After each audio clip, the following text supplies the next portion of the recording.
মধ্যপ্রাচ্যের কৌশলগত অবস্থান শক্তিশালী করার লক্ষ্য নিয়ে রেকর্ড পরিমাণ প্রতিরক্ষা বাজেট অনুমোদন দিয়েছে ইসরায়েলের পার্লামেন্ট নেসেট। প্রায় $271 বিলিয়ন এই বাজেটে প্রতিরক্ষা খাতে রেকর্ড করা 143 বিলিয়ন শেকেল বরাদ্দ দেওয়া হয়েছে, যা আগের বছরের তুলনায় উল্লেখযোগ্যভাবে বেশি, যেটিকে মধ্যপ্রাচ্য ভেঙে নতুন করে পুনর্গঠনের সহায়ক হিসেবে উল্লেখ করেছেন অর্থমন্ত্রী বেজালেল স্মোট্রিচ।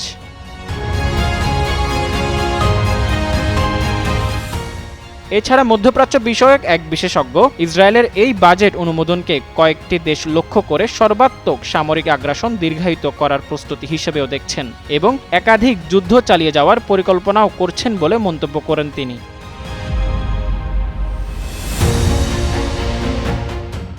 বিশ্লেষকদের মতে প্রতিরক্ষা খাতে আগের বছরের তুলনায় এবার প্রায় $10 বিলিয়ন বেশি দেয়া হচ্ছে। ইসরায়েলের অতিরিক্ত এই বরাদ্দ ইঙ্গিত দিচ্ছে যে ইরান, লেবানন, সিরিয়া এবং ফিলিস্তিনি ভূখণ্ডে একটি দীর্ঘমেয়াদী ও সর্বাত্মক সামরিক আগ্রাসনের প্রস্তুতি নিচ্ছে। বিশেষজ্ঞরা এটাকে গ্রেটার ইসরায়েল বা বৃহত্তর ইসরায়েলের স্বপ্ন বাস্তবায়নের পথ হিসেবে দেখছেন।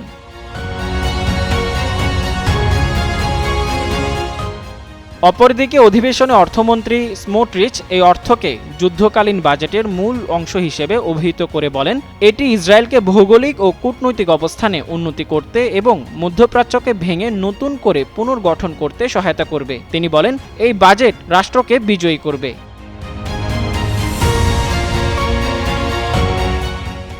অন্যদিকে বিরোধী দলীয় নেতা এবং ইয়েশ আতিদ পার্টির প্রধান ইয়ার লাপিদ এই বাজেটকে কেন্দ্র করে বলেন, এটি রাষ্ট্রের ইতিহাসের সবচেয়ে বড় চুরি। ইসরায়েলি জনগণ বোকা নয়, তারা বোঝে যে এই বাজেট দুর্নীতিবাজ ও নাগরিকদের খরচে উৎসব করা ব্যক্তিদের জন্য বড় সুযোগ।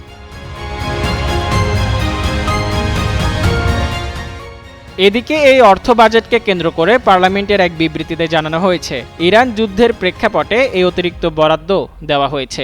2023 সালের অক্টোবরে গাজা যুদ্ধ শুরু হওয়ার পর থেকে ইসরায়েল প্রতিরক্ষা ব্যয় ক্রমাগত বাড়াচ্ছে। বর্তমানে ইরানের পাশাপাশি হিজবুল্লাহর বিরুদ্ধে লেবাননের যুদ্ধের বিস্তার ঘটিয়েছে।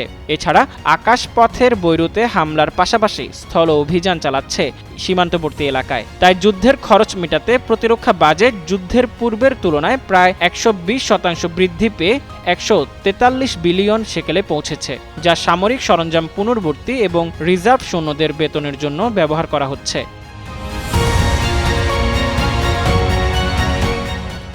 অন্যদিকে কাতারের দোহা ইনস্টিটিউট ফর গ্র্যাজুয়েট স্টাডিজের অধ্যাপক মোহাম্মদ এল মাশরি আল জাজিরাকে জানান, এই বাজেট আসলে বিভিন্ন ফ্রন্টে ইসরায়েলের একাধিক যুদ্ধ চালিয়ে যাওয়ার উদ্দেশ্যর প্রতিফলন, অর্থাৎ সিরিয়া, লেবানন থেকে শুরু করে ফিলিস্তিনি ভূখণ্ড এবং ইরান পর্যন্ত একটি দীর্ঘমেয়াদী যুদ্ধের প্রয়োজনীয়তা অনুভব করছে ইসরায়েল, যাতে তারা তাদের গ্রেটার ইসরায়েল বা বৃহত্তর ইসরায়েলের স্বপ্ন বাস্তবায়ন করতে পারে।